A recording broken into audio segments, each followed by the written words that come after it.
Okay, this is Tim and David Gonzalez, and we're talking about critical drivers for his business. So, David, since you were in Know Your Numbers, which is like 5 years ago now, I've developed a whole other course called Build Your Profit Factory, which addresses these kinds of questions directly. So it's interesting you say, if you were to teach in Keith's stead, it's like, well, actually, I already do teach my version. And so I've got a few really nice learning aids here I'll share with you, and I think it'll really clarify things. So, first things first, sharing screen in 3, 2, and 1. I view a business this way. Focusing first on the inputs and outputs. So inputs is there's time, energy, money, and skill. That can be from you, vendors, teammates, contractors, agencies, or whoever. Skip all the way to the end. And then at the end, there's 4 things we output. I think these are the only 4 metrics of true progress in business. Free cash, so that's cash that is sold, earned, collected, and it's not earmarked for anything else, not to pay off the credit card, not to pay taxes at the end of the year. It is completely free for me to reinvest in the business or pull it out and make some dreams come true. The second thing is market value equity. So what is the value of my business on the open market? My business right now, Great Assistant, has almost 0 market value equity because I'm the bottleneck. I'm the salesperson. I'm the R&D guy. And until I replace myself in those roles, the multiple of what my business could be worth is low. If profit is 0 or the multiple is 0, the market value equity is 0. So I need to keep operating my business so it has more and more profit, and I need to remove the discount factors so that my company can sell for a multiple of earnings. And the more that the business is transferable, the more that earnings multiple goes up. Third is internal fulfillment. How happy am I each and every day participating in this particular business or collection of businesses? Last is external contribution. Am I making a difference for my team? And are me and my team making a difference for the communities that we touch, our customers and or the community at large, if we have some kind of a advocacy type role in our community? So none of these in terms of true progress. Revenue is not on here. Profit is not on here. List size is not on here. Those are all important stepping stones, but they're not the end metric of true progress. Okay. And so you distinguish between free cash and profit because sometimes profit is earmarked for things. I invented this drawing. This is a Tim Francis original right here. This is, okay, so we've got marketing that happens here, which generates sales, which brings in revenue. However, revenue, a bunch of cost to acquire, that sucks away revenue. So Facebook ads, JV costs, et cetera, cost to fulfill. So if I have to pay a sales team, that would be acquire. If I have to pay a production team, so like I have a production team at Great Assistant, I have overhead, I got to pay for my WordPress, et cetera, that leaves me with profit. However, the profit hasn't quite entered the bank account yet because there might be accounts receivable, right? If people are on payment plans or if people just haven't paid me yet, right? So only once I've sold it, I've earned it, and I've collected it, is it now in my bank balance, in my bank account. Now this bank account right here, it's going to have a number, let's say $100,000. I can't necessarily touch it all though, because I got to pay payroll at the end of the month. I got to hold some money to the side to pay off credit card. What's OCF and ICF? Operating cash flow, investing cash flow, financing cash flow. So my bank balance right here, it gets bigger because I sell things. Right? That's operating. But my bank balance could get bigger because I also raise money from investors or I borrow money from an SBA loan or a line of credit from Chase Bank, right? That's a second way. I could also have money coming to my bank account a third way. And that's if I've got a pickup truck or a laptop that I sell. Now that's not my normal operating. I'm not a car dealership, but it is cash still appearing in my bank account. So my bank can get bigger 3 ways. And these are the 3 ways. Now, the cash that's in the bank, I can't touch all of it because I have to pay payroll, I have to pay off the credit card at the end of the month. I've got other payables, like pay the graphic designer. I've got taxes, I have to hold a percentage to the side. Some of the cash in my bank account, maybe I can touch it one day, but if someone paid for a year of being in my mastermind and we haven't even started yet, I might want to quit, they might want to quit. So it's unearned revenue. And then there's other cash commitments. Maybe I'm going to get a new website next month. And so I got to hold some money on the side for that. So even though my bank balance is a certain size, I have to hold a bunch of money off to the side. And then and only then do I have free cash. And then within free cash, there's a certain amount that I want to hold off the side for savings. So this is the number This is free cash. And you can see how incredibly far that is away from revenue. Yeah. And what a committed cash is just stuff like if I promise somebody a raise at a certain point, if I know that my lease is up at a certain point and I've got to save for a new building or things like that, right? Is that committed cash? Yeah, there's a judgment call on like what time frame. So am I thinking in the next 30, 60, 90 days, right? Okay. So, All right. if I want to go to baby bathwater, Michael's invited me or something like that, and it's going to be whatever, 10 grand next month, then I'm going to want to hold 10K to the side, right? So, Okay. Okay. So reinvest in business. So free cash is for reinvest in business, reinvest in operations, pay off long-term debt. pay dividends to shareholders, buy dreams. Okay. I wouldn't have guessed that the first four were under free cash. I would have put them before that. I'm not saying it's wrong. That's not what I would have guessed. So I'm saying you can have free cash, but keep in mind this box is your bank account. If you're going to take free cash and it's going to leave, the free cash can leave to reinvest in the business. Let's say I want to buy a second location of my restaurant. Okay. So that would be, if that's orange, that's an ICF, right? I'm investing in the business, or I want to build custom software. I want a $50,000 custom made app for my company or something like that. So my free cash would get spent on reinvesting into business assets, or I can reinvest into business operations. Let's say I want to hire another salesperson. Okay, a salesperson, that is an expense. Okay, I can use free cash to pay off long-term debt. I can pay dividend to shareholders not named Tim Francis, or I can pay Tim Francis. I can buy dreams for myself, but notice then I have to pay taxes. There's this little T right there. I have to keep in mind that if I take out 100K out of the business, I'm probably going to have to hold 30 of that aside on my personal income tax to pay that, right? So, everybody's excited about generating more revenue when in fact there are like 13 steps that have to happen before something actually hits to make dreams come true. If I have a 6-figure launch, I don't get to go buy a yacht, okay? Because there's a lot of things that have to happen before I have the buy dream money. Okay. Yeah. So that's what I mean by free cash when I say down here, free cash. Wow. Now, how do we make that happen? We have to have the right kind of profit factory given the environment that I'm in. So let's talk first about the environment. When COVID-19 hit, it didn't matter if you had a Michelin 3-star restaurant and the best chef and the best staff and all the best reviews. When COVID-19 hit, your restaurant's getting shut down. Entrepreneurs almost never think about this, but we are highly affected by elections, regulations, public health, supply chain, automation, internet developments, currency, commodities, AI, right? That's something hitting our community big time, and competition. We are all little baby ants on the back of a massive elephant. That massive elephant are the macro factors, the macroeconomic factors. And so you betcha that we have to adjust our businesses to be effective given the environment that we're in. We have only so much time, energy, and money and skill, though, to be able to hit the goals that we have given the environment that we're in. So we'd better be very thoughtful about where we put that time, energy, and money into building the right profit factory. What is in a profit factory? All businesses on the planet, from a solo massage therapist to Nike, have 3 engine rooms. Acquisition, how do we get customers? Fulfillment, how do we make them happy? And mothership, which is what happens behind the scenes, legal, finance, HR, those kinds of things. IT, right, is in there as well.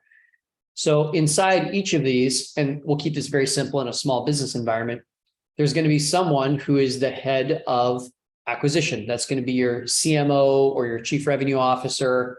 You're going to have someone who's head of fulfillment, right? That might be a chief operations officer kind of person. There's oftentimes a blend. The COO might be doing both of these roles, especially in a small business. And then someone who's ultimately responsible for the mothership. So finance, legal, et cetera. We call those engineers. Okay. Inside of each of those 3 engine rooms, there are engines. So inside of Great Assistant, I have an engine called how do I find stages to speak on? I have another engine called this is my signature talk. Then I have a discovery call process. That's another engine. Then I have an engine right here that is my handoff process when someone wants to buy a Great Assistant. Here's how we hand them on to production. This is how we onboard them into our production team. This is how we write a job posting, right? Et cetera, et cetera, et cetera.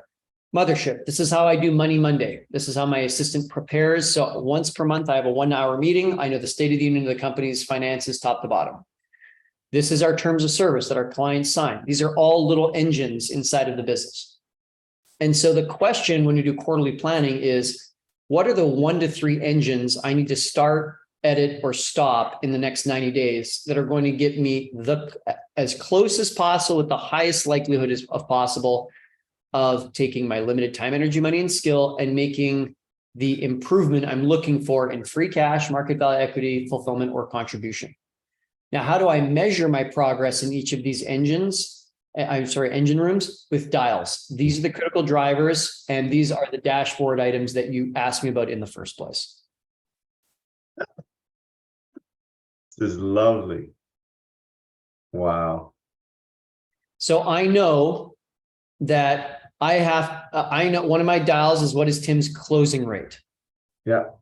It was 33%. It is now 81% because it was my key focus for Q1 and into the start of Q2. 81% from 33%. Awesome, awesome growth.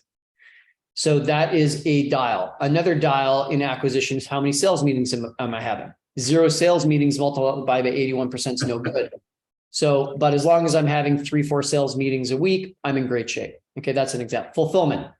I think in the engine room called fulfillment of any business, we need to have a brake, a gas pedal, and we need to have a customer satisfaction metric. So speed, quality, and customer and ride quality or customer experience. So obviously when people want an assistant, they want it as fast as possible. So one of our dials is days to match. How fast are we making a match for our entrepreneurs? The second dial is going to be around quality. If I bring you an assistant tomorrow, but it's a dog shit assistant, you're not going to be happy with me. So what is our stick rate? What percentage of entrepreneurs and assistants are still together at 90 days? That's our quality. So we've got speed, we've got quality, gas pedal, brake pedal. Then the third question is client experience. We use the Net Promoter System. So on a scale of 0 to 10, how likely to recommend this to a fellow entrepreneur? That tells us how happy our customers are. And the better job we do of hitting 85% stick rate and 30-day days to match, the higher that we have an NPS of 85 or higher. Currently, we're actually at 100. We literally could not get better ratings from our customers right now. The last 6 weeks, we've been at 100 NPS, which has been really, really fantastic. Congratulations. Thank you. In Mothership, there's we have a dial called free cash. So every month I'm looking at free cash. I also have another dial called debt. How much debt do we have, right? So those are examples. So that's how I think about it, and that's how you tie it all together. Thank you. This is so helpful. Wow. Okay. Yeah, because I knew I was like, I smell breakfast cooking, but I don't know which house on the block it is. I know that I like the breakfast. I know that I smell bacon and I know I smell eggs and tortillas, but like where? And like this is the house. This is the kind of bacon. This is how much it costs, and this is how often you can get it, and what it does to your heart. So you can choose whether or not to have breakfast that kind, That's right. Awesome. Thank you. We spent, no kidding, David, we spent 4,000 hours during the pandemic developing what we call our 30 steps. And that's how we help entrepreneurs build what you see here. We help entrepreneurs build a profit factory. Wow. When they come in and say, hey, we've got a business doing at least $500,000 a year in revenue. I'm good at marketing, I'm good at selling, but I need help to build out the back end to make sure that exactly I've got the people, I've got the process, I've got the reporting, I've got the visibility into metrics. Help. It's like, technically it's like when you buy a Ferrari or a McLaren, like you're not just buying a fast car that has luxury. You're like, there's people that know everything about that car. Everything. It's in every inner working, and that's what I see here is just precision, power, and efficiency. It's beautiful. Well done. Thank you. Yeah, and this helps me because one of the other questions I had, but I wanted to stay focused on List Revival was, I've got List Revival, I've got List Monster, I've got Internet Marketing Party, I've got an endorsement deal, and then I've got the agency, and they all feed into each other. So, and sometimes just me doing well with one feeds the others. And so I've after 12 years of doing this, I've got a pretty good kind of like way of giving them the appropriate attention. But I was just looking for the critical drivers on the business that brings the most revenue and the most profit and the most free cash, which is List Revival. And then I figured I would start there, and that would be my sandbox, if you will, so that then I could use that to build off on the others instead of starting with, because I've got technically a holding company, right, that has a lot partnerships and different companies inside of it. And it didn't seem, at first I was wanting to build a critical driver and dashboard system for the entire business, but I think that would not be prudent. And watching this confirms that, because I may as well start with the company that's kicking off the most, that's the most effective. So I sat with Jack Stack and interviewed him, and I asked him, Jack, what is the number one lesson that you've got from 30 plus years in business? He took his company, it was, I think, worth $20 million to being worth 100 million, and he hit 983 million, so basically $1 billion in revenue. This is the interview right here. If you ever want to watch it, it's on the channel. Okay. It's called, it says business is the product in the thumbnail, and it's 500 million company. Would you mind copying that? Yeah, I'll send it to you. I'll text it to you. Okay, that would be ideal. I mean, that way I don't have to stop and screens and stuff. He said, Tim, in my first few years of business, I thought it was all about having a quality product, a great sales process, about really having the best features and benefits around the engines that we were remanufacturing. And he said, I quickly realized that I needed to stop thinking of my product as my product.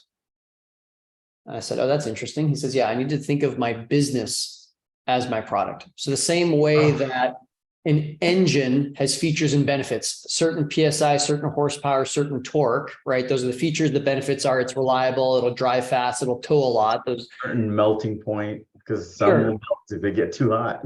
Right. So those are the features and benefits of a product. But what are the features and benefits of a business? Okay. The features and benefits of a business would be like, do I have a clear dashboard? That's a feature. And the benefit is it gives the owner clarity. A feature is I have regular financials being reported regularly. The benefit is a sense of control and clarity. Do I have 3 months worth of free cash in the bank relative to overhead? These are all business as the product rather than product as the product. Yeah. And what I see happening over and over again, David, is, I've been in over 150 board meetings, and I get paid to do this kind of work all the time, is I see entrepreneurs who have maybe a good product. Sometimes they're better marketers than product developers, but at any rate, it's all around acquisition. And they have problems in fulfillment and mothership, but they just grin and bear it. They grin and bear it, but they think the solution is I need another acquisition channel. I need a better funnel. I need more customers. Oh shit, I've got a big tax bill. Better invent a new product to sell to, or better have a mastermind for a week in Cabo, like whatever. And so they keep throwing more acquisition levers when in fact, if all they did was just have one single lever called, we're going to forecast taxes every single month, we're going to build that little engine, then they wouldn't have to have this feast and famine panic going on. But all they know how to do is just more acquisition engines. They just keep trying to crank this one harder, thinking it's going to fix this problem over here. And then after that, they sell they have a launch for 100K or something like that. And they say, I know what I need to do. I need to go buy more businesses. Well, now, not only are they starting or buying other businesses so David, it's not only do they now have one profit factory that is completely deficient in fulfillment and mothership, they now have two profit factories that are deficient in fulfillment and mothership. And then they go and make it three. And then they say, well, the complexity. Right. When in fact, like I'm not against owning multiple businesses, but I'm against having deficient any number of businesses, even if it's one. So let's actually fix and make a vehicle that actually works across the entirety of the company. And then once that's in place and you have engineers who are overseeing it, exactly, now go on your next adventure. Beautiful. It's so mature.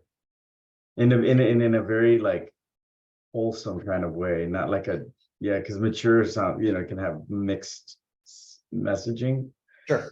but it's a high quality level of maturity, one that, it's like kingship, you know, Sure.